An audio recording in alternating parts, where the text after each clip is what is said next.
This for the U.S. Open. Koepka, a major champion. So it is my pleasure to present to you the coveted U.S. Open Championship trophy to our 117th U.S. Open champion. Congratulations. Thanks.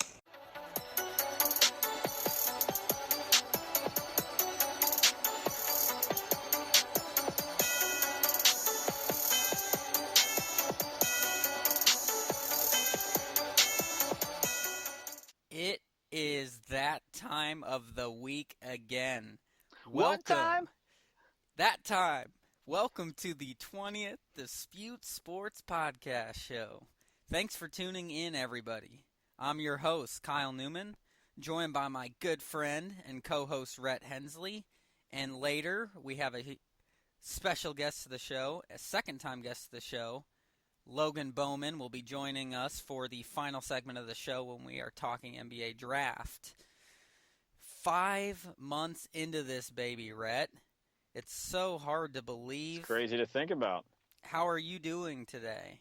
I'm doing great. Been running since early in the morning and looking forward to getting the show started and going. How about you, Kyle? Great. I'm doing wonderful. It's draft Thursday. So we are pumped about that. Lots has happened this last week in sports, and I am doing well. I am still trying to recover from that dry 115-degree heat in Arizona. But so hot there they shut down airplanes, Kyle. I know. It's hard to believe, isn't it? That is crazy. It is a whole different level. It really is. Great. But I'm doing great. Today, we recap the U.S. Open. We talk about the highly anticipated McGregor and Mayweather fight that's officially happening. And then we preview the 2017 NBA draft that starts tonight with our buddy and second-time guest, Logan Bowman.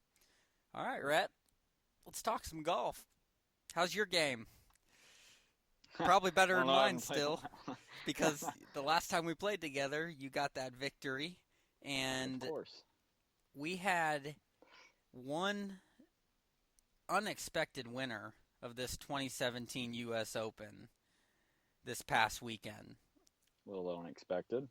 First-time major winner, Brooks Koepka, wins the 2017 U.S. Open.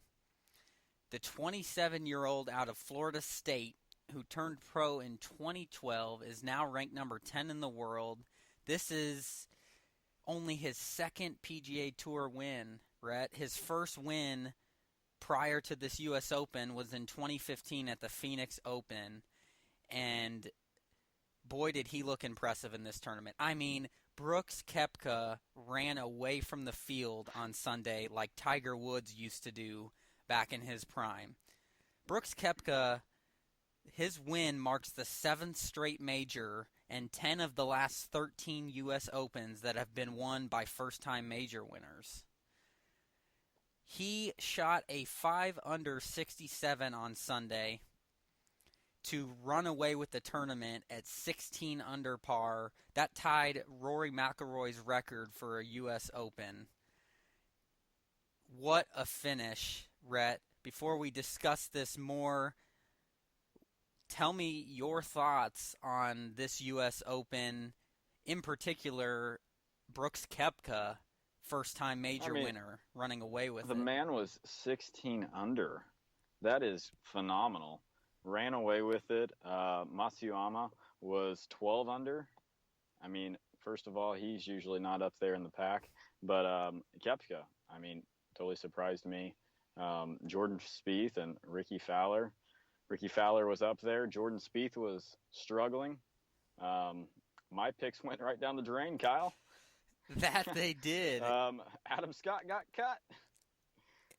So. And Dustin Johnson got cut.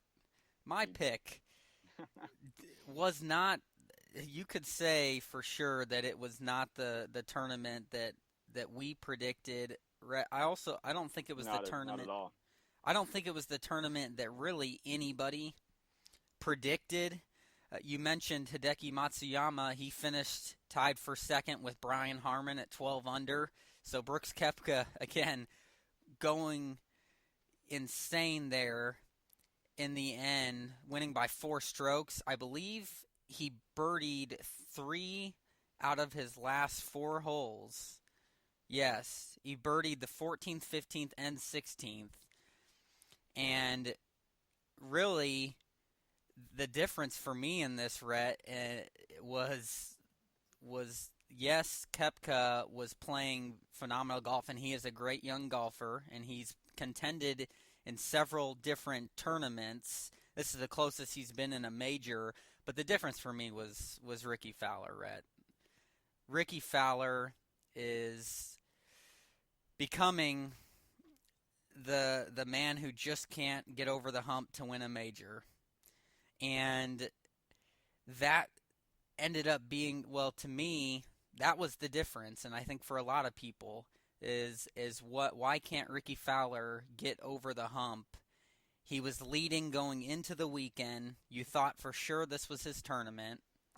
And then Sunday happened. And it did. And he ended up tied for 5th at 10 under, which is great. I mean, that's where he started, ended Saturday. He was 10 under, and so he ended up shooting that 72.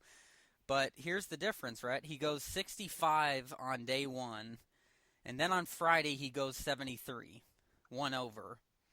And then on Saturday, 68 to put him right in contention at 10 under. He's right there, and then he shoots the even par 72, which we would love. But for Ricky, do a cartwheel. Yeah, exactly. But for Ricky Fowler, it's not good enough because we have seen this story before. Okay?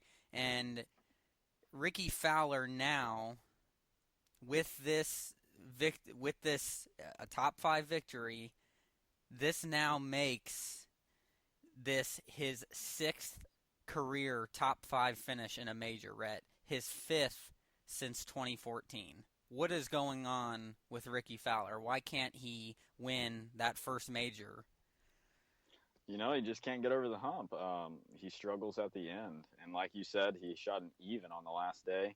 You know, it's hard to beat somebody if Brooks Koepka, shoots 5 under on the last day, and Matsuyama shoots 6 under. You know, it's hard to beat. So, I mean, Ricky's just got to come out and finish on the last day, and that's something that we haven't seen in a while, or really ever.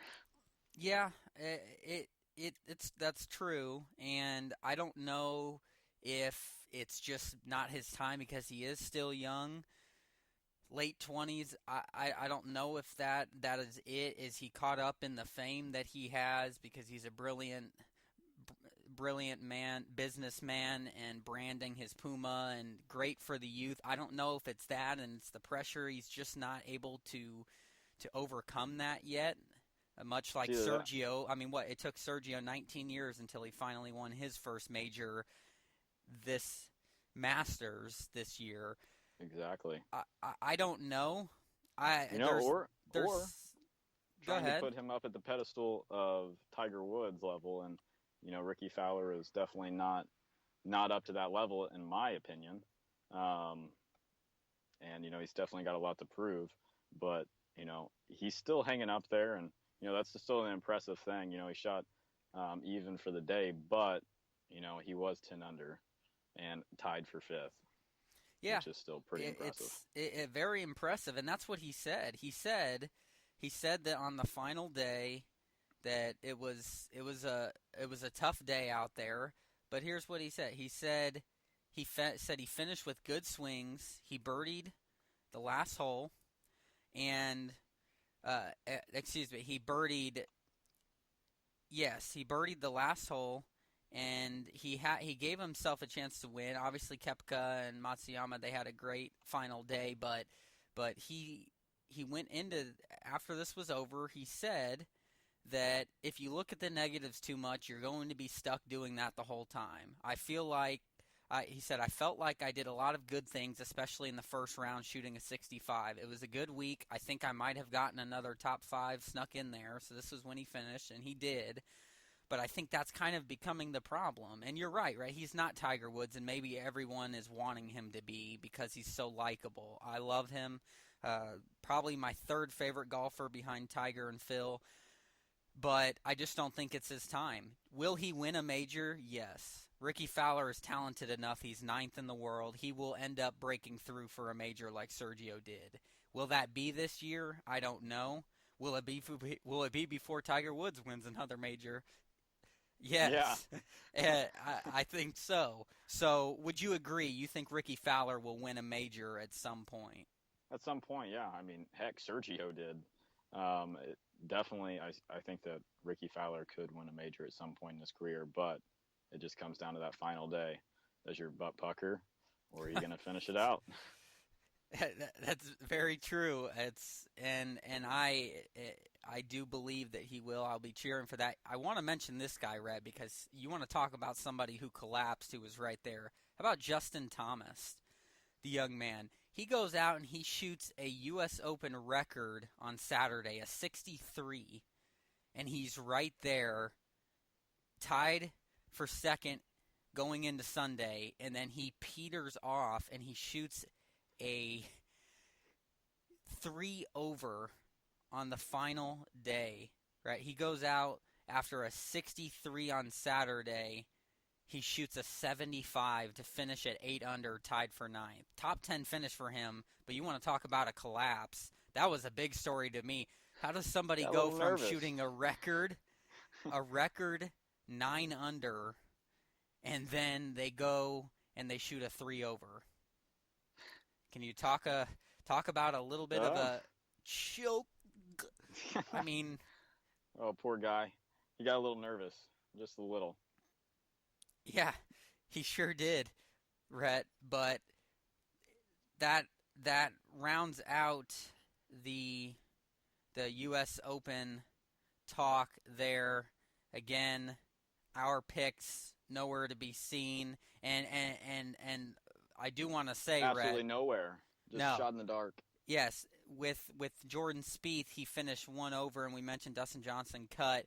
It was not a good. It was not a good tournament for a lot of the big names. Rory McIlroy, your boy, was cut. Justin Day, cut. Adam Scott, you mentioned, cut. Why do you think, Rhett, that this U.S. Open posed so many problems for the best golfers in the world, and yet the winner, a guy who was 22nd in the world before this win, Brooks Koepka, finished at 16 under, and a lot of people were shooting under par going into the weekend, but not the big names. Why do you think the big names struggled on this course? I think that maybe it's a little bit of, Jordan Spieth, kind of like he's in his head a little bit. Dustin Johnson, after that fall, maybe he's suffering a little bit of an injury still. But other than that, I think that, it's more of just being a tough course for him. Jordan Spieth couldn't putt for crap. And, Dustin Johnson got cut. So. Yeah, that was the biggest difference for Spieth, right? I didn't think he played bad. He couldn't make a putt. He literally couldn't make a putt. He had 5 putts that he actually missed that were like, I think they said 2 or 3 feet in or something like that. And, he was missing them. Yeah. It's crazy. He could not Makes make me feel a better. putt. Yeah, in fact, it's crazy. He said it was a fantastic round of golf given what we're dealing with to start the day. I struck the ball the same way I have been. I think I hit 17 greens today, which was awesome in these conditions. How do you hit 17 greens, Rhett, and yet you finish 1 over for the tournament? It's because Jordan Spieth is not the same putter that he was 2 years ago. He was playing putt-putt out there. He was. He cannot make a 6-foot putt. The clown kept spitting that ball out. It did. That's the difference. And Jordan Spieth, until he fixes his putting, I don't think we're going to see him win a major again because it is bad right now. He went from being the best putter on tour 2 years ago to he's 80th on tour now or something like that. I mean, he was crazy. 40 in greens in regulation, going into this tournament. I guarantee you he drops a good 40 beyond the field after that. I mean, it was bad, and that was the difference for Jordan Spieth. But nonetheless, Rhett, it was an exciting finish. I was happy to see somebody fresh win it. I wanted Ricky Fowler Underdog. to, but when it was clear that it was not Fowler's day, I was happy to see somebody like Brooks Koepka, more young talent, win it. Exactly, and you know, one thing that we left out was Sergio Garcia. Yes, Sergio. 4 under. He had a good tournament, but it was not the year for him to get his second major just yet. Not just yet. Because just like with Spieth, Sergio could not make a putt. So, and when you have to chase the leaders, Rhett, when you're looking up there and you see, oh man, I'm 10 strokes behind, that's a little bit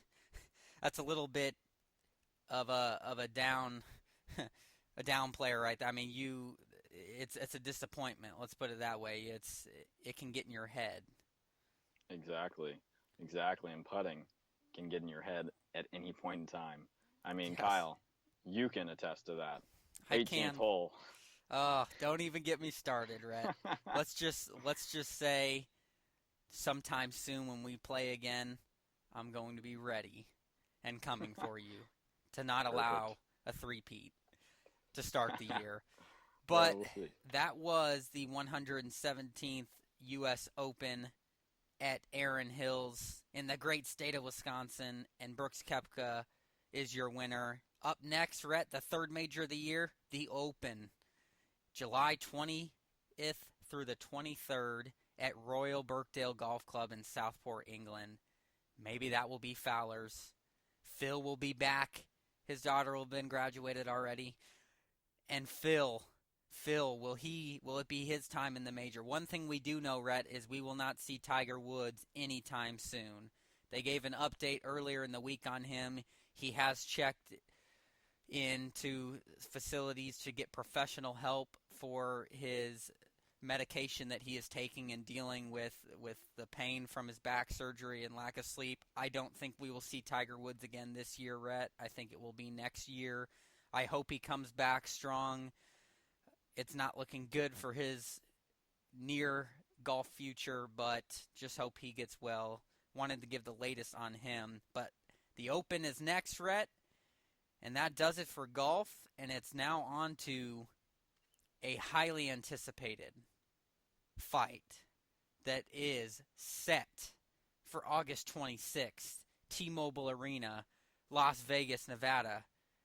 Boy, would you want tickets or what? Oh, yeah. I couldn't even Prices are going imagine. at $1,500.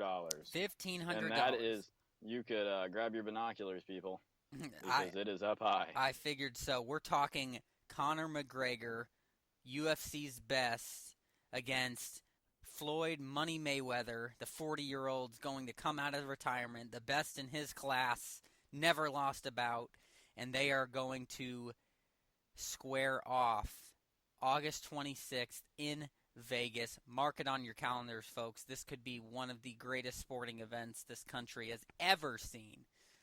Make it the world, in fact. So we're going to get into some boxing talk.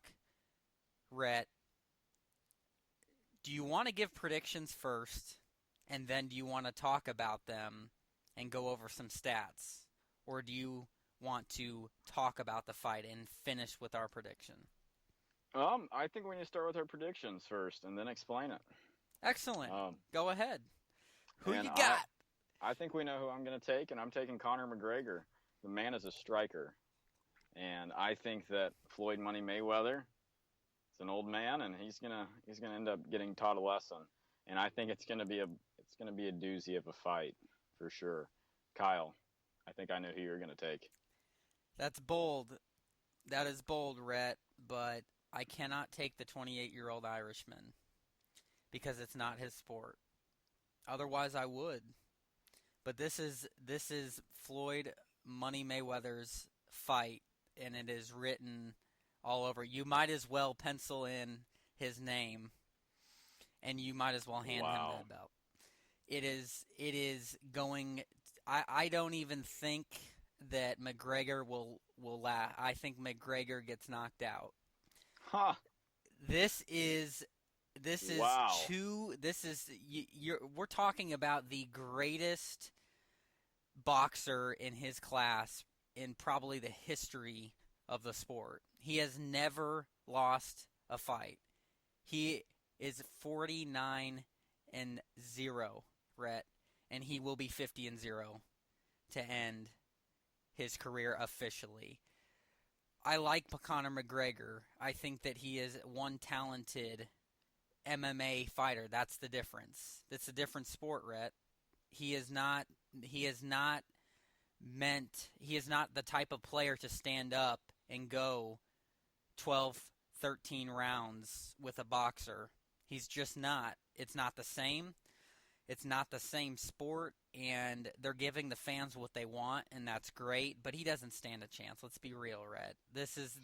He's not a boxer, and we're talking about going up against the greatest boxer in his class of all time.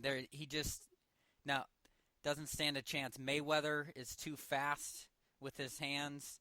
He lands too many punches. Even if he doesn't knock him out, we're going to see what we saw against Pacquiao. He's going to land enough punches to get the points to get him the win. By decision even though I do think he knocks him out.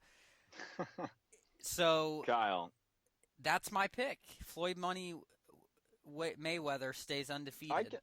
I respect it, Kyle. I respect it for sure. I think this is going to be a fight for the ages, and I think that Conor McGregor stands a good chance. And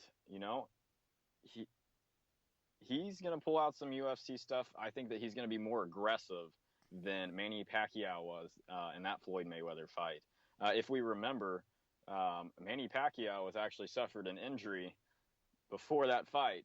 So, I think, if we would have went back on that, I think it would have been a different fight. But going into this fight, Conor McGregor, he has a deadly fist. And like Conor McGregor said in that fight promo I sent you, his fist as big as his head. Which it's not, but it is. He is a powerful puncher, but Conor McGregor likes to take men to the ground and ground and pound and do those other things that the MMA sport sees that will not be able to be used in this match. So big advantage to Floyd Money Mayweather. If this was like I said, if this was a UFC fight, Floyd Money Mayweather might as well not even accept it because the 40-year-old could get hurt badly. But this is not. Be dangerous. It is not that. The rules are going to be boxing rules. They will. Which is going to be a big challenge for MMA fighter McGregor. And as I said, facing off against one of the greatest defensive boxers in history, which is why even if I don't think Mayweather, which I do think he knocks him out, even if he doesn't, he's so good at being a defensive boxer like we saw against Pacquiao. I think that's what will end up happening either way. Now, the fighters will be using 10-ounce boxing gloves instead of the smaller UFC gloves, okay? And so this is what adds to McGregor's challenge in the rules. And he will not be allowed to use the leg kicks or takedowns that are used in MMA. And if he uses them, the fight is over immediately, and it goes to Mayweather. McGregor will weigh in at 154 pounds. So I just don't think that he stands even the slightest chance, Rhett. I really don't. I can't wait to see the fight. I really can. It's going to be great. And you know what? It would be awesome if McGregor. If you ask who I would want to win, I kind of would like to see Mayweather lose his first match ever. I kind of would like to see the underdog McGregor win. I just don't think it's going to happen. This is too David versus Goliath here. I feel you on that, Kyle. And I've been following him on Instagram for a while, and watching him train. He's been training hard. His passion for the sport and wanting to fight and always putting it all on the line. I think that in the end, I think it's going to be who wants it more. And I honestly think that with Conor McGregor being the striker that he is, that he has a pretty good chance of potentially taking Floyd Money Mayweather to the ground with a knockout. Well, that is definitely bold, but it is. And August 22nd or August 26th can't come any quicker. No, it can't. I'll tell you one thing, Rhett. You need to absolutely put some money down on this one if you're that confident in McGregor, because you'll be making ready. some. Oh, hey, Kyle, sports betting is illegal still, unless I'm in Nevada. Oh, in Vegas. Is it? Is it? I don't know if it is. There's a lot of casinos around. Yeah, so I love it. It will be entertaining. That is one thing we know. We can agree to disagree on the winner, but one thing that cannot be disagreed is that this fight's going to make some money, and there's going to be some people tuning into it. That money, is a fact. Kind of like McGregor said, you better buy that twice. It's going to be that good. I cannot wait. So, August 26th, UFC's best McGregor going up against boxing's former best, Floyd Money Mayweather. You got T-Mobile that right, Arena, former. Las Vegas, Nevada. T-Mobile Arena. Tune in, get your tickets, whatever. If you can spend $1,500, it's worth it. Who knows? Is this actually going to be at T-Mobile Arena? Ice Cube's got that booked. Ice Cube. So Ice Cube's got that booked for the Big 3 League, and Floyd Money Mayweather actually has the MGM Grand reserved right now. So they're actually trying to swap arenas. Ice Cube's wanting to get a big payday on it, and it sounds like he's actually going to get that payday. So good job for Ice Cube for being in the right place at the right time. We welcome our good friend, second-time guest of Dispute Sports, Logan Bowman. Round of applause, everybody. Yes. Welcome into Dispute Sports again. We're talking NBA draft. It starts tonight, 7 p.m. Eastern. How are you doing, Logan? Oh, I'm doing pretty solid. Just got in from work, so definitely glad to have work out of the way and be able to focus on basketball the rest of the day. Excellent. That's what we like to hear. We both are very excited for this basketball talk as well, because the NBA draft, it's a show every single year. So entertaining, and a lot goes into it. So we have a lot to break down. Let's get started, okay? Rhett, you pumped me up with your mock draft, okay? So what you think is going to happen. So why don't you start us off here? So, theory. I'm going to tell you, and that's going to be happening with the Lakers pick. And I feel like that pick is going to end up being traded tonight during the draft. And I think it's going to end up going to the Indiana Pacers. That is my theory that I wanted to throw out there.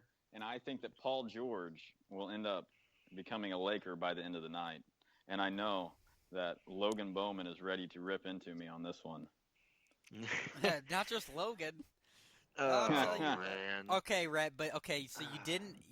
So you got the second pick there, but what's your mock here? All right, so are we Sixers, doing the which the by first... the way, so we give some background so everyone's wondering what has happened. Yes, the 76ers have the first pick, which seems to be every year. They find a way to get that top pick, or a very good lottery pick, and they did. Once again, the Celtics had a trade with the 76ers. They gave their number 1 pick to them for the number 3 pick and a future pick. But the question will be with this, Rhett, after you give the mock draft, I will ask you and Logan, was this the right move? But first, go ahead and give us your mock draft. All right, for the top 10? Yes, we'll do top 10. All right. So Philadelphia 76ers, I have them taking Fultz. I think that he's going to be a good pick for number one. Tracy McGrady sat down with him yesterday, and I think that he's going to be more of a James Harden type of player, and he's ready to win right now, and I think that he can actually take the 76ers probably to the next level going forward with that. But for my second pick, like I said, I was throwing that prediction out, but as I told you earlier, I am sticking firm to going with a good path with the Lakers taking Alonzo Ball, but I do think that we could have something shaken up tonight. So you're saying that if you think that's true, you think they trade their pick, that we end up with Lonzo Ball, the Pacers? No, not Lonzo Ball. So who is your pick at number 2 then? If they trade that pick. So if they trade that pick, I would say Josh Jackson. They would need a small forward. That would be something that the Pacers, with Lance Stevenson taking over that point guard position, I think that would be a perfect, advantage for the Pacers, and potentially a good move for the Lakers also.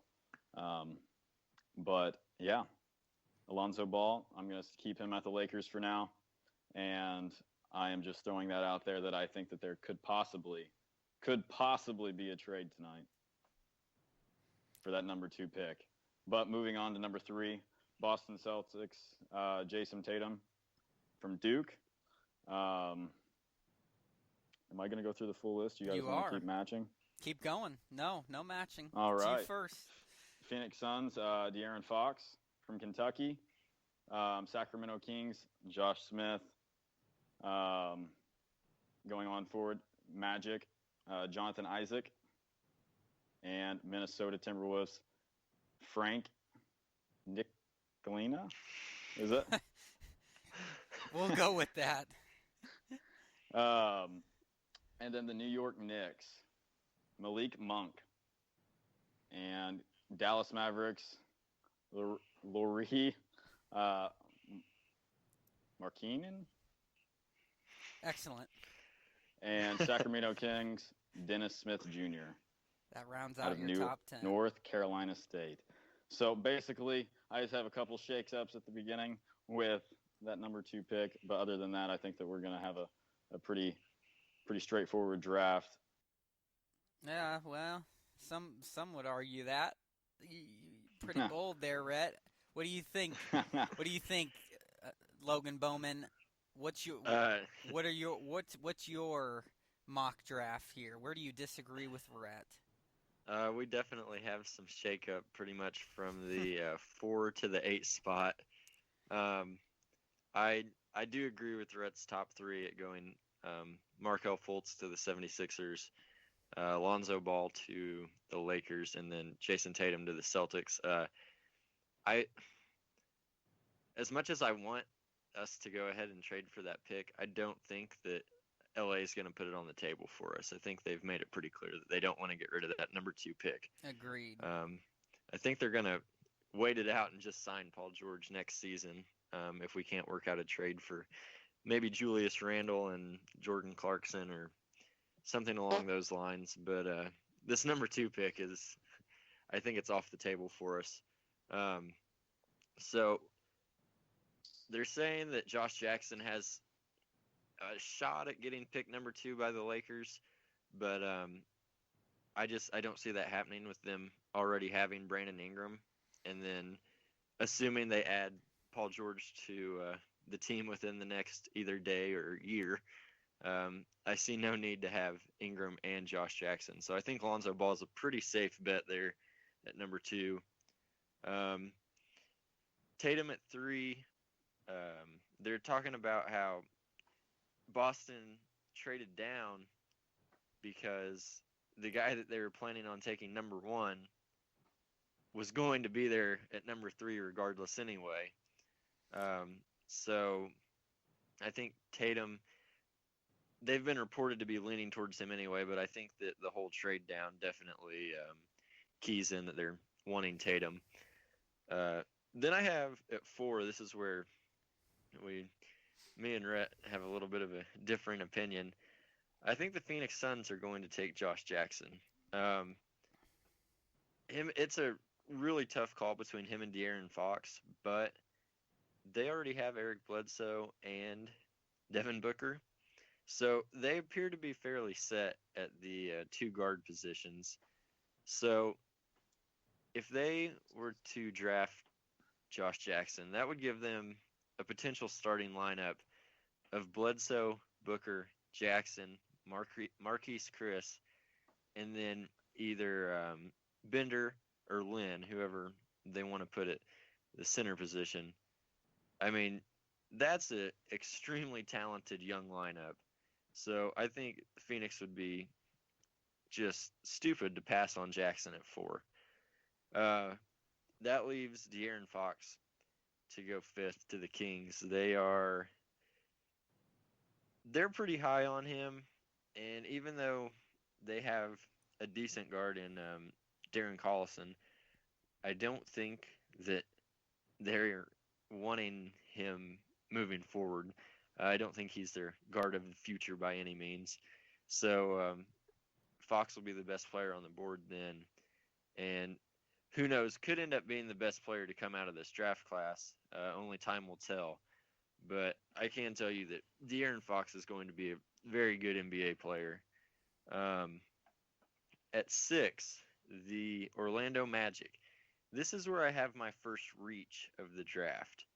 The Magic have a history of kind of rolling the dice on people like, was it last year or the year before they took Mario Hezonja a little bit earlier than everybody expected them to. This Magic team, they're kind of hurting on scoring, and if you look at their guard situation, they have Fournier and Elfrid Payton, who Payton's not bad, but I don't think that he's ended up being what they thought, and Fournier also not bad, but not really a centerpiece moving forward. So this is where I think they reach and take Malik Monk and go after who at this point in the draft is probably the best scorer left. Then at 7th, this one for me is a no-brainer if everything else has went how I see it going down. Jonathan Isaac still being on the board for Minnesota, that would make that team scary, athletic, and just lengthy all around. I think he would fit the picture perfectly there in Minnesota. 8th, I have Ntilikina.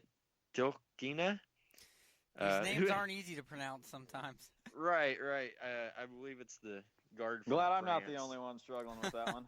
Right, yeah. I believe it's the guard from France who I've read that the Knicks are fairly high on him as well. And a lot of people have Malik Monk going here to the Knicks, but since in my draft he's already gone, I think they'll go ahead and go after this guard.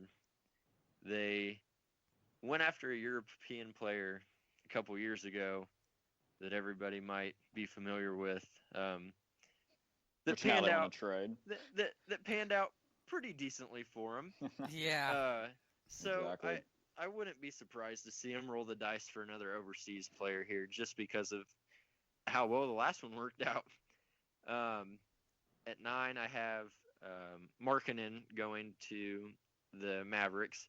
I just see such a strong comparison and similarity here to Dirk that I just see the Mavericks wanting to get him in and maybe let him play a year side by side with Dirk and let that kind of rub off. And who knows, he might never have the career that Dirk's had, but they play fairly similarly, and I think it might not be a bad decision to get a young stretch power forward that can take Dirk's spot once he's gone. And then at 10th, Dennis Smith Jr. is obviously the best player left on the board here. But since the Kings, I have him taking De'Aaron Fox 5th. I don't see him taking another point guard here. And if you look at the other players that are left, the centers and power forwards, there really aren't any that should be going 10th. So this is a really tough pick, and this is where I think you have to look at the Kings' current situation. They're definitely not in a win-now mode by any means. They know they're going to be picking out of the lottery for the next 2 or 3 years at best. So I think this could be a huge dice roll where they either go after Harry Giles or OG Anunoby for a player that has had an injury. Both situations had an injury that was fairly severe, but if it wasn't for the injury, could very easily be top 10 players. Very in the draft. athletic. Yeah, he would have Very been athletic. a lottery pick. Yeah, No doubt about so it. I think that the Kings might roll the dice on this one, and I mean, what do they have to lose at this point, really? So yeah, and that would leave Dennis Smith Jr. slipping out of the top 10. That might be the biggest. Every year somebody slips, and I think it could be him this year. Well, that's where we will disagree, but I certainly like your draft a bit more than Rhett's.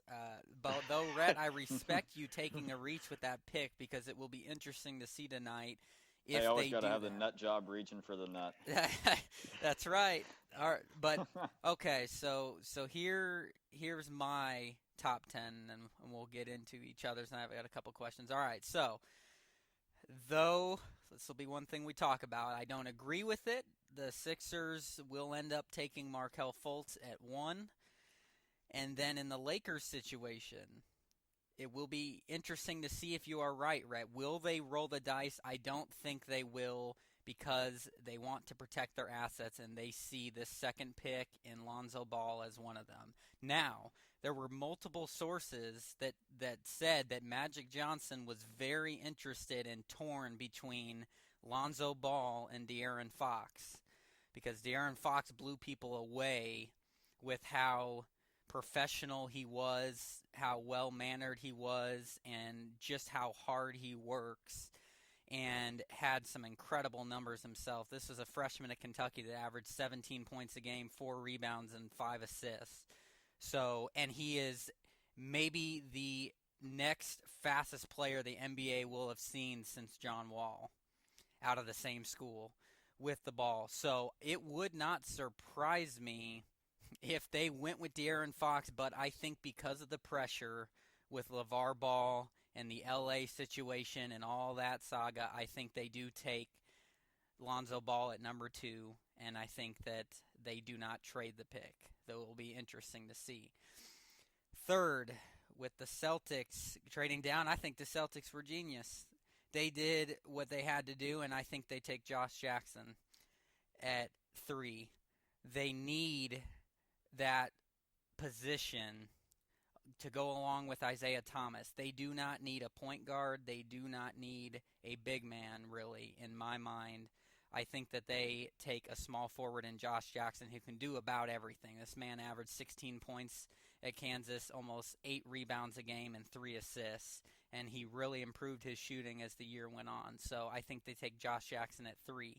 At 4, the Phoenix Suns do not need guards because of their young man, as you were saying, Logan. So I think the Phoenix Suns will take Jason Tatum. I think Jason Tatum is a good fit for them. Another beast. The Duke freshman really turned it on as of late. This guy can do everything. He averages 17 points a game, 7 rebounds, and 2 assists. This is easily a stretch 4 in the NBA. He is 6'8" with a wingspan of 6'11". I think the Suns take Jason Tatum at number 4. Number 5, I think that the Kings will take De'Aaron Fox. I think that point guard is in need for them, and they're in a good position with having 2 top 10 picks. I think they get a guard here, and I think they get a good one in De'Aaron Fox. Number 6, for the Magic, I think the Magic will take Jonathan Isaac. I do like this player here. I think that he fits the Magic, though I agreed with what you were saying, Logan, about their situation and having a couple guards already. This Isaac, he is lengthy. He is 6'11", which is why I think they go with a guy like this who can play the 4 position. Very talented freshman out of Florida State. I like Jonathan Isaac to the Magic at 6. At 7 for the Timberwolves, I think they picked Dennis Smith. I think they need a point guard. Ricky Rubio has not proven to be the star that I think everyone thought that they had there. They have a great 3 in Wiggins. They have Anthony Towns already. They need a point guard, and I think they take Dennis Smith. At 8, the mess of the Knickerbockers. I would like to think Phil Jackson is just kidding, entertaining the fact of trading Porzingis. He's losing it, I think. He's just losing it. He would absolutely ruin this organization, and then that would switch my pick or whatever, who they take at 8. But I do believe that the next best player still available in the top 10 here is Malik Monk, and I think they do take Malik Monk. They need a good shooting guard, and this freshman was one. You want to talk about a guy who can put the ball through the hoop and is not afraid to take that shot. That's this freshman who averaged 20 points a game at Kentucky, and we saw go off for 40 multiple times. So this guy can score the ball. The Knicks need a good scorer. I think they take Malik Monk at 8. At 9, the Dallas Mavericks.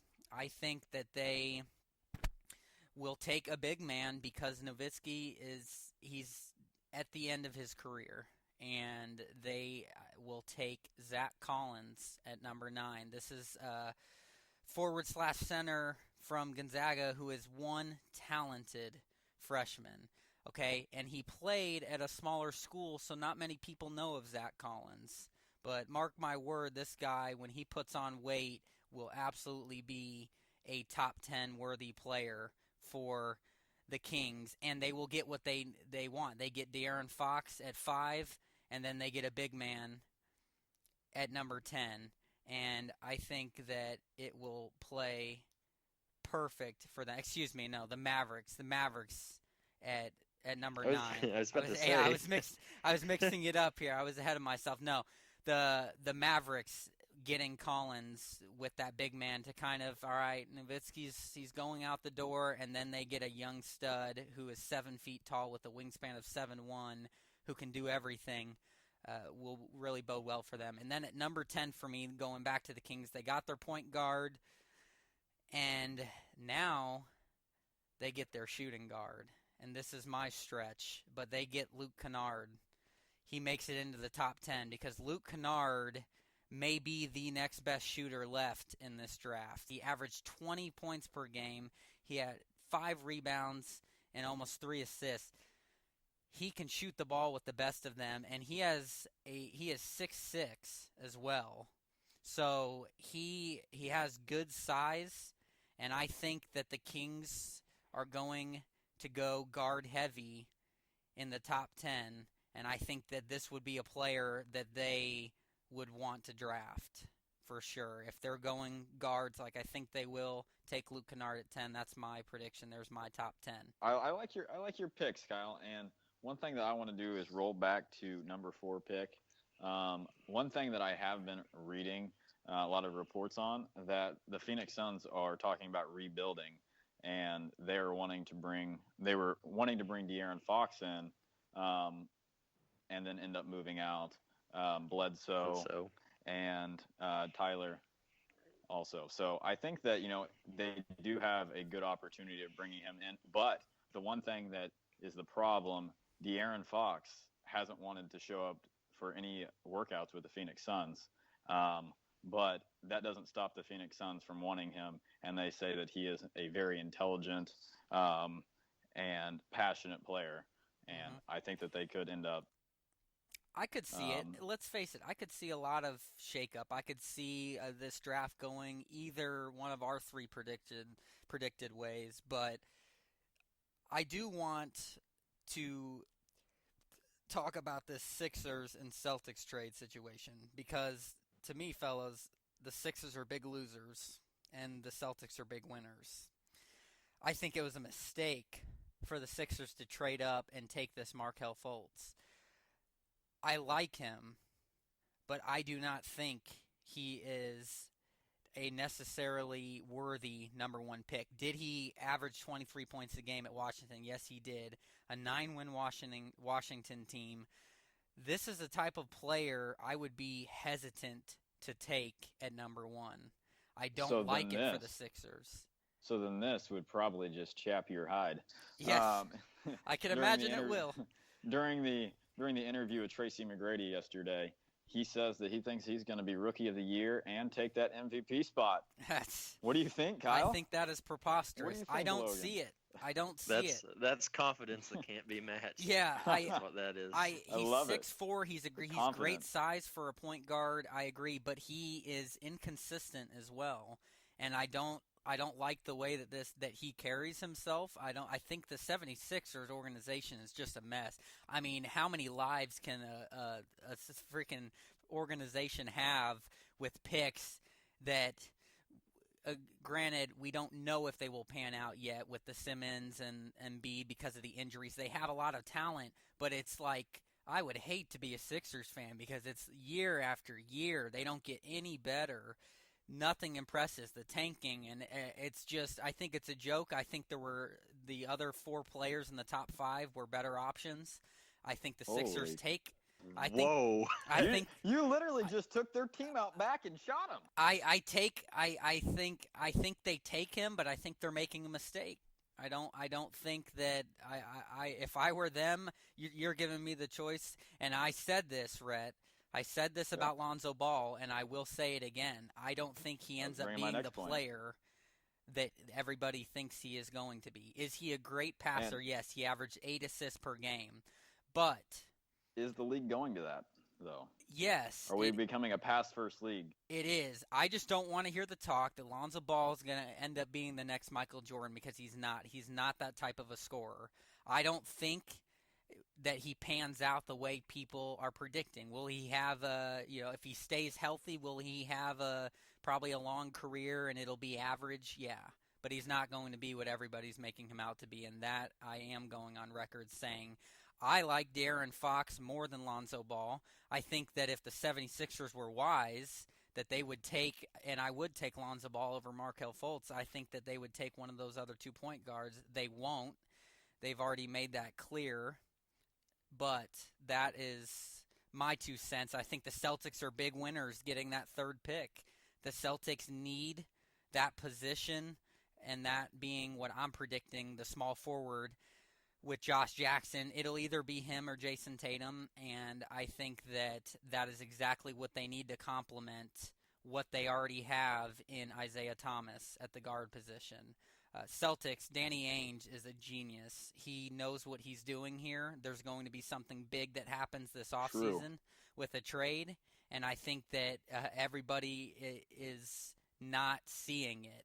I think that this is just one of his many genius moves that he's made in the past, and he has a plan, and we will see it very soon unravel. What do you guys think about that?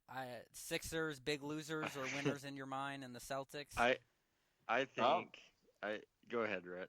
Oh, you go right ahead. Oh no, I have to save this for last. Go ahead. Sounds good.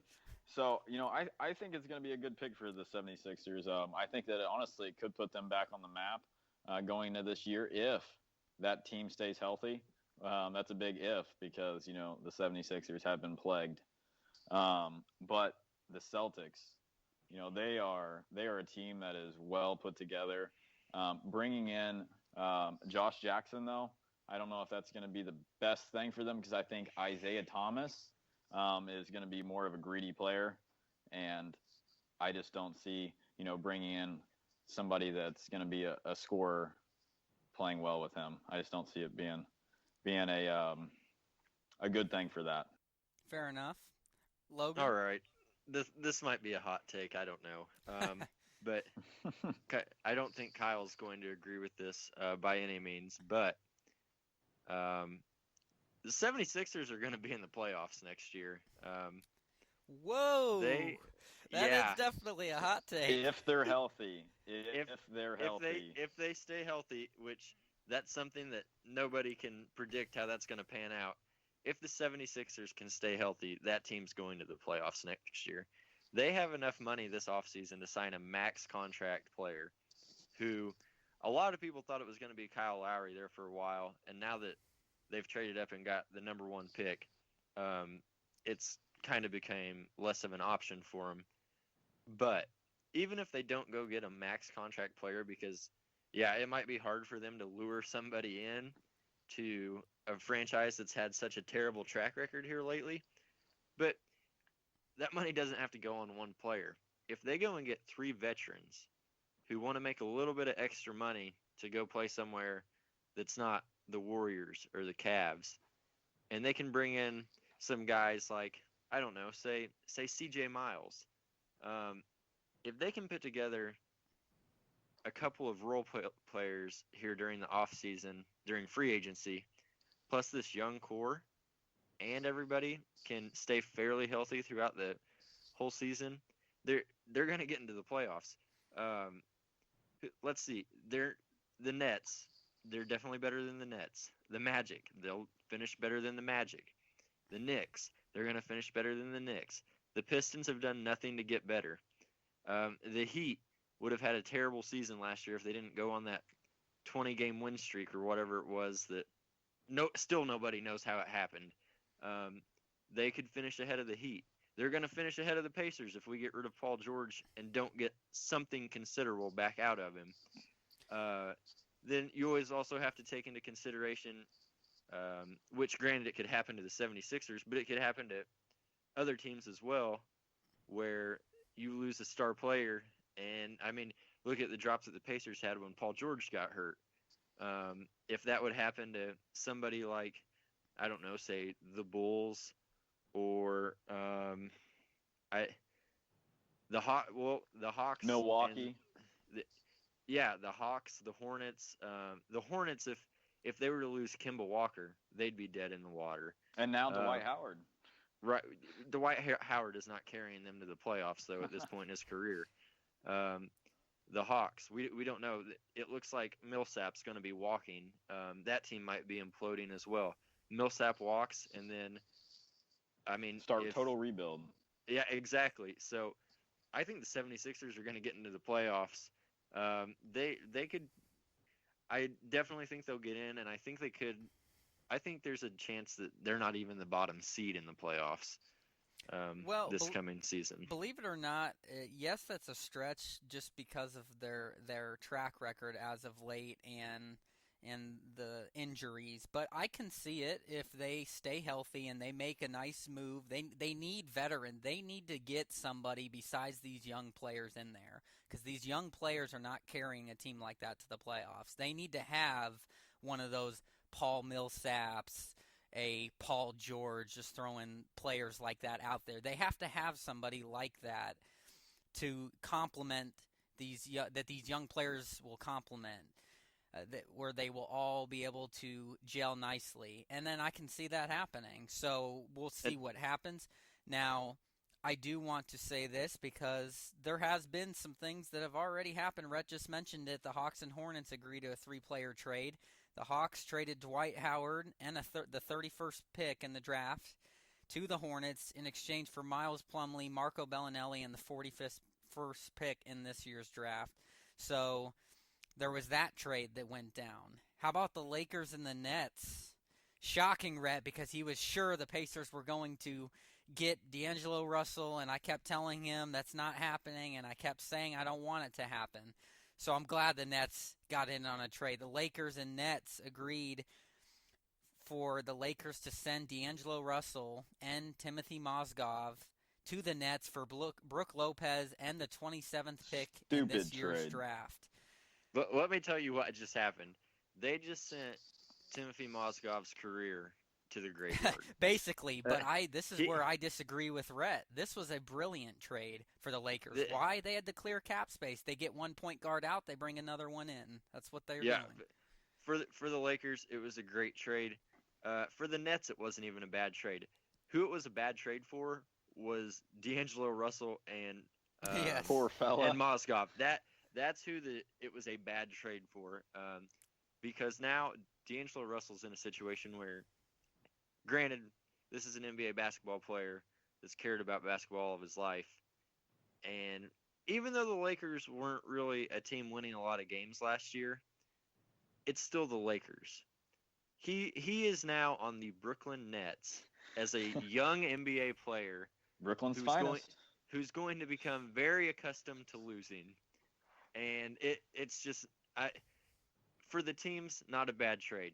For the players and their careers, worst thing that could have happened to them. Yeah, staying with Magic, I think would have, really would have, put his career on the right direction. But going to the Brooklyn Nets, the poor fella, it's going to go down like Timothy Mozgov, and not as bad because I think Timothy Mozgov was basically a one-hit wonder, and a lot of people can do that when you go play with LeBron James, but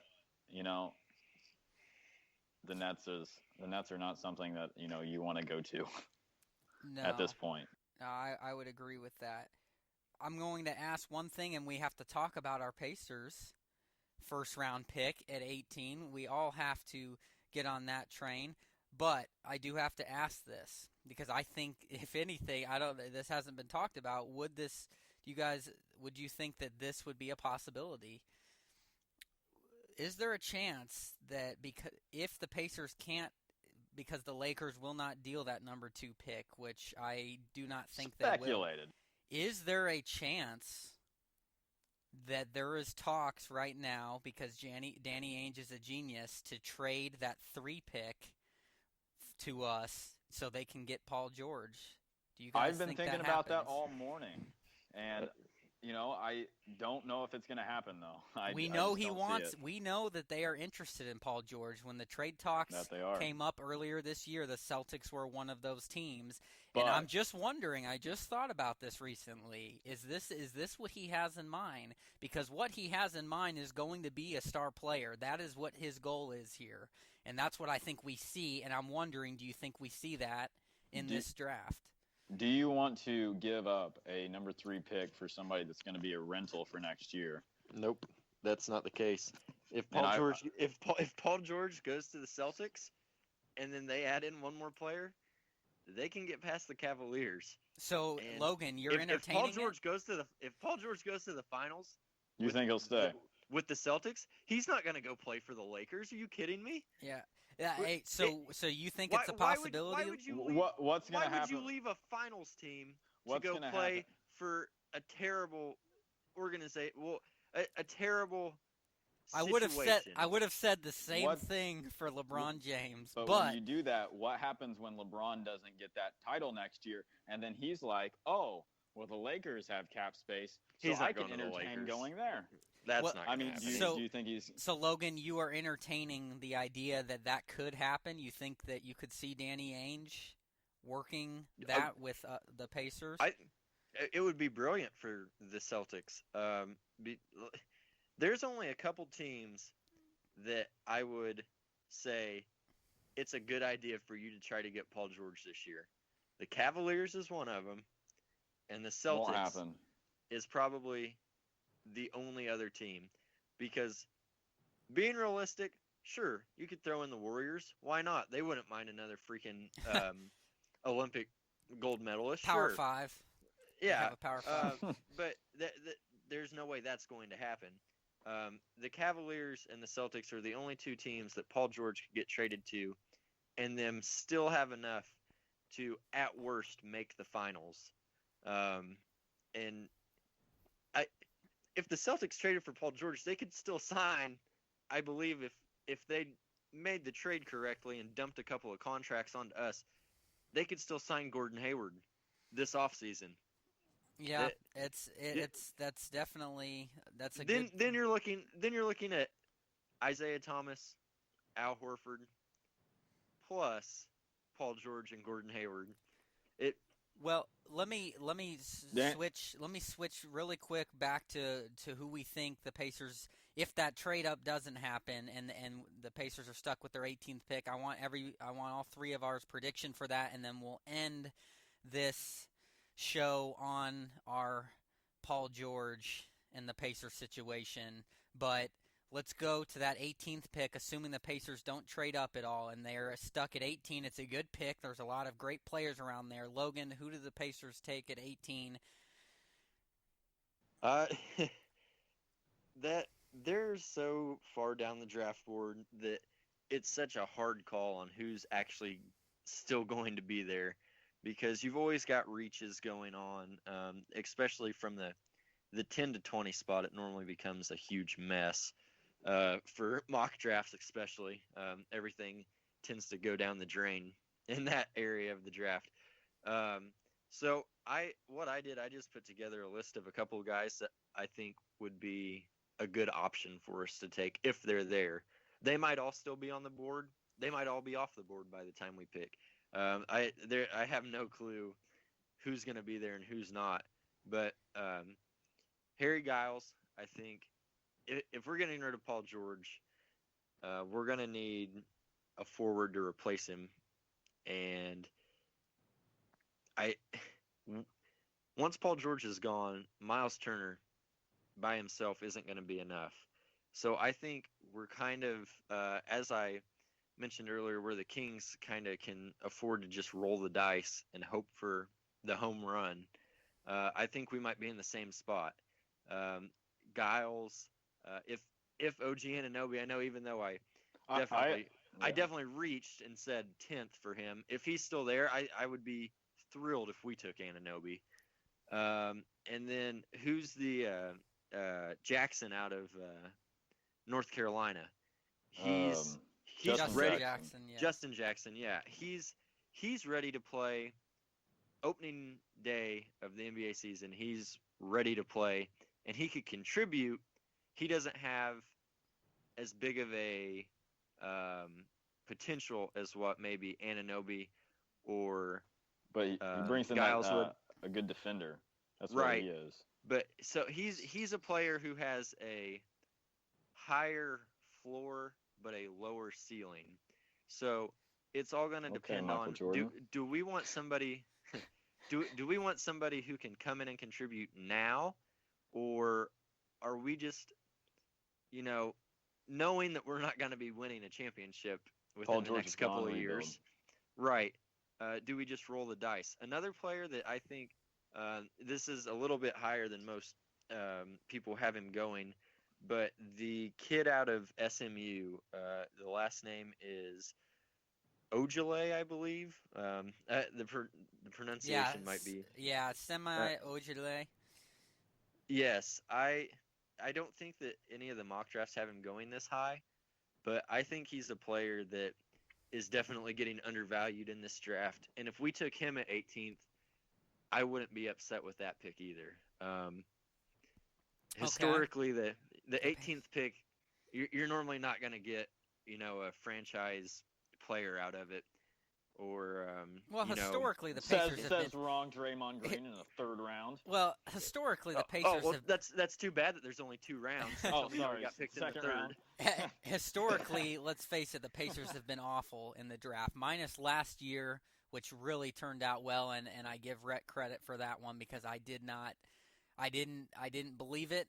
I didn't feel good about it, and boy did Miles Turner pan out, and I hope Joe Young does too. But okay, and before we chat more about this, Rhett, your prediction for the Pacers pick at 18. Honestly, I think that we are going to have a little fallback for OG Anunoby. I think that with his injury, I think that he might actually drop down in the draft, and I think that it would be a good pickup for the Indiana Pacers. And I mean, he did play for IU, so the hometown kid. Exactly, and I think that he has potential like no other. So do you agree? So you want to see the Pacers pick who will replace Paul George, because you believe? I don't want a point guard, and I don't think we need a big man. Miles Turner is going to be perfect. Granted, we might need a center. And let me tell you a good one that's I think there. a small forward is going to be what we need.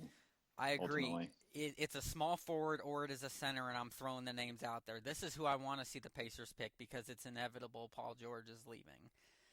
I want to see them pick I want to see them pick OG. I do. Because this was, again, we're talking about a player that would be a lottery pick steal because that's what he would have been. I watched this guy play both years at IU. He can stretch the floor. He can shoot the three as well as most guards can. This guy is 6'8". This is what's incredible, though. He has a wingspan of 7'2". He averaged, now because of the injury, yes, 11 points, 5 rebounds, 1 assist. Again, I'm not reading too much into those numbers because he was injured and he played on a team with James Blackman. So this is a guy who I would love to see the Pacers take. He is he could be a stretch 4, but would play that 3 position most likely, and I think he would be perfect for Indiana to take. Now, if the Pacers do not take him, if it's going to be another small forward option, then I agree with Justin Jackson. He's really the only other one right there. He averaged 18 points at North Carolina. Very good player. Won a national title. I think that would be a good pick. Now, I will say this, though. If the Pacers don't take OG, I would rather them take a center to complement Miles Turner. And which center? Can I take a guess? Take your pick. Yes, you can, because I would be happy with either one of these. I'm just going to assume that you're talking about another Texas freshman. Is it Jared Allen? Is that his name? That's one of them. But before him, I would take Bam Adebayo. Bam out of Kentucky, the 6'10", 7'2" wingspan center out of Kentucky, averaged 13 points and 8 rebounds. This man, what have the Pacers not had for years? A player who can rebound the basketball with force. This is that player, Bam Adebayo, and so is Jared Allen. He averaged 8 rebounds a game and 13 points a game at Texas. He can score a little better, I think, than Bam Adebayo, but Bam, I mean, you want to talk about a man who is built ready already for the NBA. That is Bam Adebayo. He is a man down in that paint. I've seen more than one comparison to DeAndre Jordan for Bam. Absolutely. So if you're athletic and big enough, and you've got a guard who can, get to the lane and throw you up alley-oops, what more do you need? I mean, Lance it's not Stevenson, even. baby. Oh, Lance Stevenson. Whoever's throwing the ball up into the air, he's definitely a guy who could go get it, and I think he could end up being whoever gets him later, around 20th. I think that could pan out to be a pretty good steal out of this draft as well. Agreed. I think the Pacers in a great position. It'll be interesting this year with Bird stepping down as president of basketball operations and taking a smaller role, and now Kevin Pritchard in there, full GM mode. I think this will be the year. This is 2 straight years I think the Pacers nail the draft. They are, believe it or not, guys, I've thought a lot about this. I don't want to lose Paul George, but I don't want a player who doesn't want to play for us either. And and believe it or not, I don't think we are in a very bad position. I don't think we're in rebuilding mode. We've got a bunch of good pieces there. We're going to free up cap space. The key is, with Paul George going, the key is the trade for him. That's why we know it has to happen this year, because after next year his contract expires. He said he's leaving, so we need to make a trade. And if we get the right assets for Paul George and we make a great draft pick again here at 18, I love where the Pacers are at here. And we know that I believe the Pacers, we will do more with a couple role players, probably sign some other players, hopefully get rid of players like Monte Ellis and a couple other players who have just petered out. But I I like where the Pacers are at. So the question is the Paul George situation. He wants to go to the Lakers, and we'll end the show on this. Boy, we could have had an hour special. This has been great. A lot of good talk. The Paul George, we know that there's the talks, and his interest is mainly the Lakers. Okay, but there's other teams interested. We've talked about the Cavs. The Celtics are interested. There's been reports also that there are a couple of other teams.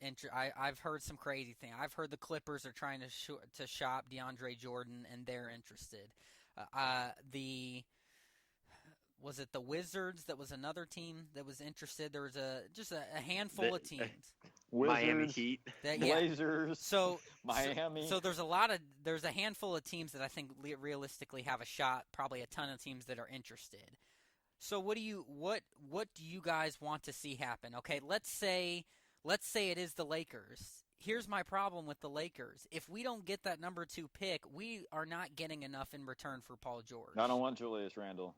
Is he talented? Yes. Is Jordan Clarkson a good role player? Yes. But those are not players to replace Paul George. I think that the Lakers would win big and we would lose in a trade like that. Oh, yeah. So, therefore, I think in the Pacers' mind, front office, I think that this is if the Lakers do not trade their pick to us, I think that the front office of the Pacers will look away from the Lakers. I think they will move on from them, and they will look for another option.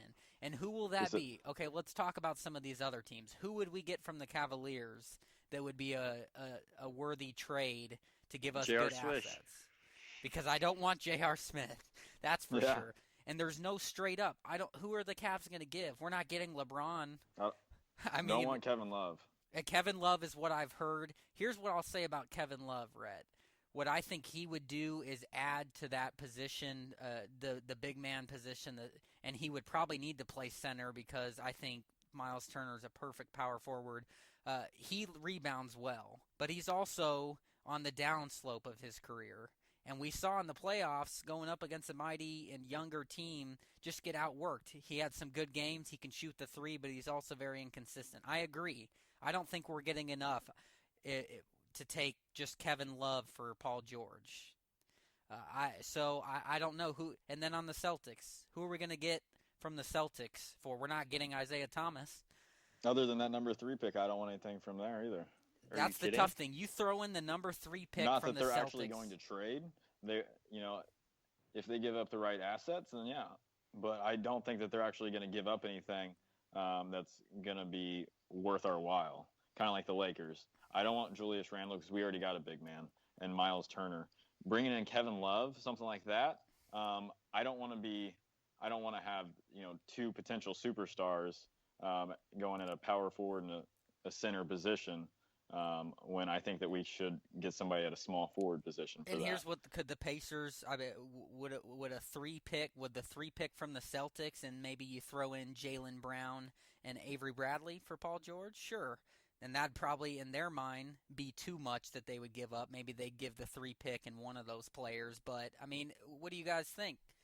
I would rather just start grabbing draft picks. Honestly, if there's nothing out there that's worthwhile for this coming season, we might as well just start going in rebuild mode because we already know that Paul George is out the door. See, I don't think it's rebuild mode. I think we are past rebuild. We don't have to go rebuild if we can get something decent out of this Paul George If we get trade. something decent, but I don't want to take just nickels and dimes for him. So what do you think, Logan? There's only about 2 trades that I would want.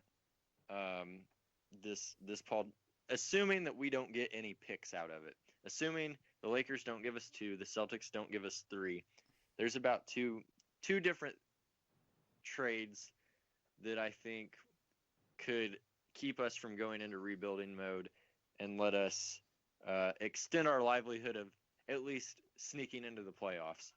That would be, and you guys are both shutting it down, I think if we got Kevin Love, I think that would be a great move for us just because what's the NBA went to? It's went to small ball, where all 5 players on the court can shoot.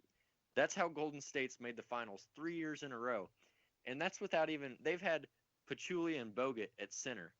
If we have Miles Turner and Kevin Love at our power forward and center, and could put 3 more shooters around him, you've got 5 guys who can space the court and shoot. That opens up. What shooters driving would you lanes. like to bring in then? Well, that's a whole nother story. We can't get rid of Monte Ellis unless we trade him. Throw Monte Ellis in with Paul George. Give us J.R. Smith. Now, I see, mean, I don't like that. I would not want Yeah. Kevin Love and J.R. Smith, and I don't think that is enough. But I see what you're saying. If we don't get draft picks, it makes it tough. I will tell you this. I think the next best chance, if it's not the Celtics or Lakers, I think we would see something with the Clippers. Because I would what take DeAndre because Jordan in a heartbeat. They don't have any. But what would happen? Why do I say that? Because it's L.A. still, and Paul George is from Miles there. Turner. And he wants to stay there because the problem is, if it's not the Lakers, I could see it being the Clippers, but the question would be, who are we getting in return? Would DeAndre Jordan be a good center? Yes, that would complement Turner well, but I don't know if that's enough. You throw in DeAndre Jordan and maybe, I don't know. J.J. Redick? Yeah, a shooter or No. something. Maybe we're talking. Would you want Chris Paul, a true point guard that the Pacers haven't had? I wouldn't even want years. DeAndre Jordan. DeAndre Jordan is a great player, but I don't think that him and Miles Turner would work well together because Miles Turner, I He know could you step guys, out more now. He can He step can hit out. the 3 ball. He can. Can he put the ball on the court? Is he? Okay. Well, he's improving that So- a lot. Let's say this is just for this team, I know, but look at the Warriors. They have 2 guys that are kind of interchangeable at the power forward spot in the starting lineup.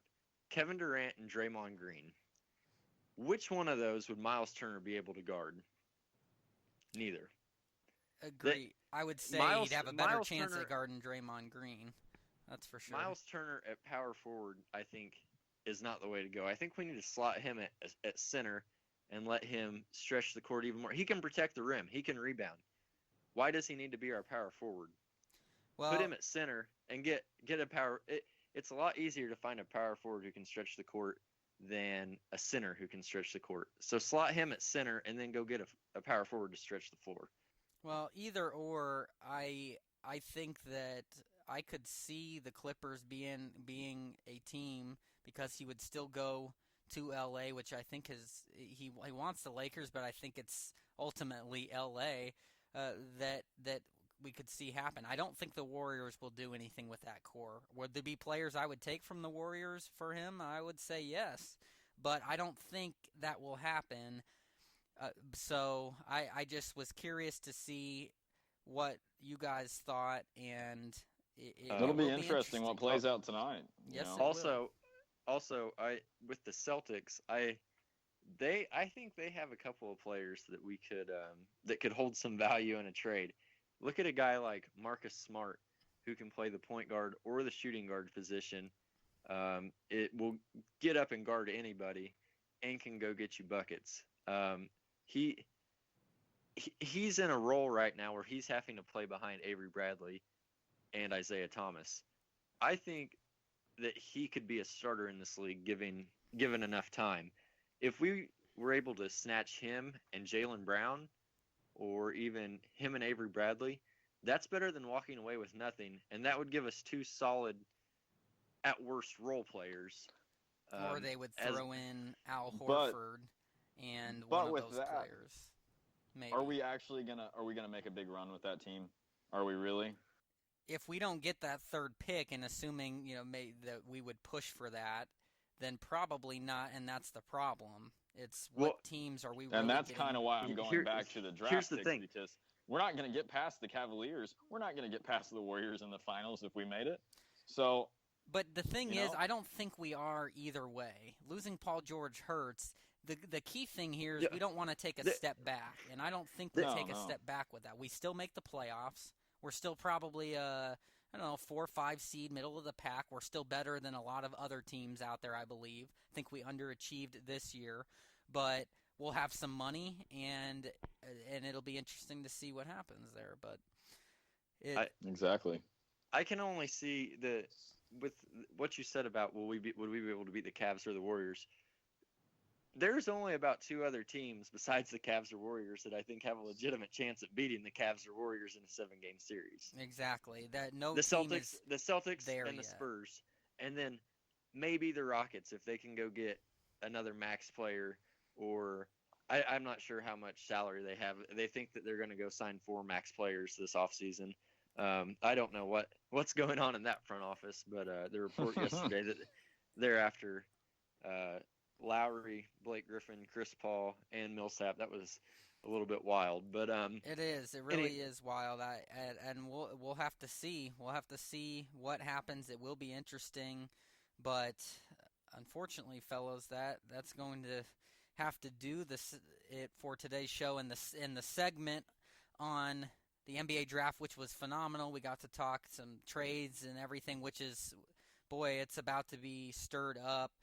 But, Rhett, before we sign off from the show and say goodbye to Logan, we have a tradition we have to continue, and that is no disputing.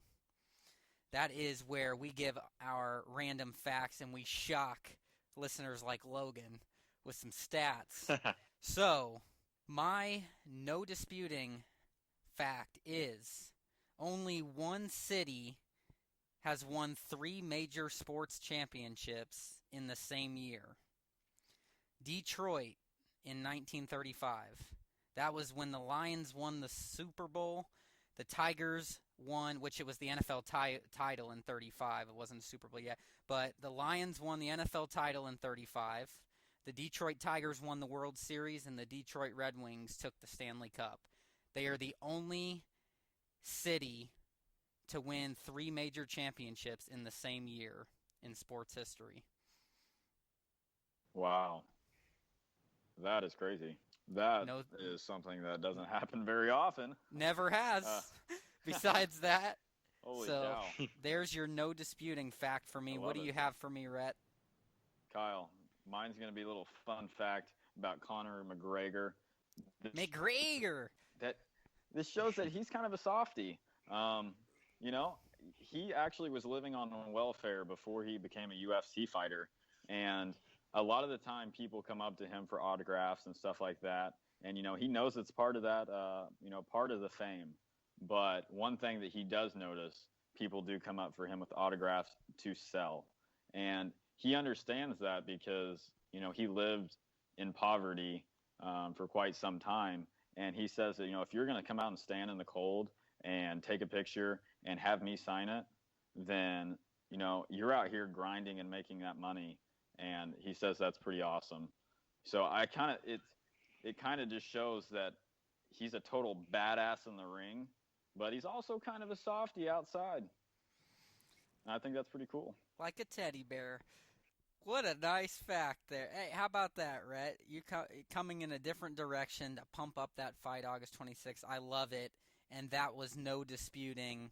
Can your boy not sneak in a little statistic too? I stay loaded down with statistics. Oh my gosh, always. you came prepared fly. with the no disputing. Excellent. On the fly. Please hit everyone with the no disputing fact. All right. So I just want to drop this little factoid here that so far throughout their playoff careers, LeBron and Jordan have both made 3 buzzer beaters to win a playoff game with 0-0-0 left on the clock. Now, when taking a potential game-winning or tying shot with 5 seconds or less in a playoff game, LeBron is 6 of 10. Jordan was 5 of 11. Holy cow. I like that stat. That's And an that excellent one. Is no disputing. And that is my stat. is a mouthful. I love it. That is awesome. That is a great fact. Way to come with the sugar, Logan, on the show. No dispute, no disputing, and that is how we will end it. Thank you for joining us, Logan, for an extra long hour special of the NBA draft. It kicks off tonight, 7 Eastern. We had a great time talking draft, talking Pacers, trades, everything. We'll have you on again soon for sure. Thanks for joining us. Yeah, for sure. Thanks for having me, guys. Well, that does it for today's podcast. Thanks for listening, everybody. Don't forget, you can now subscribe to our podcast on iTunes and have every episode available to you as soon as they are posted each week, right on your smartphone or tablet. You can also catch all of our podcasts on our website, DisputeSports.com. Follow us on Twitter, @DisputeSports1, @Kyle M. Neumann, @Rhett Hensley, and like and follow our Facebook page, @DisputeSports. Until next week, remember, Dispute Sports, anything sports, anytime, anywhere. Have a great day. Enjoy the draft, and go Pacers. Go Pacers.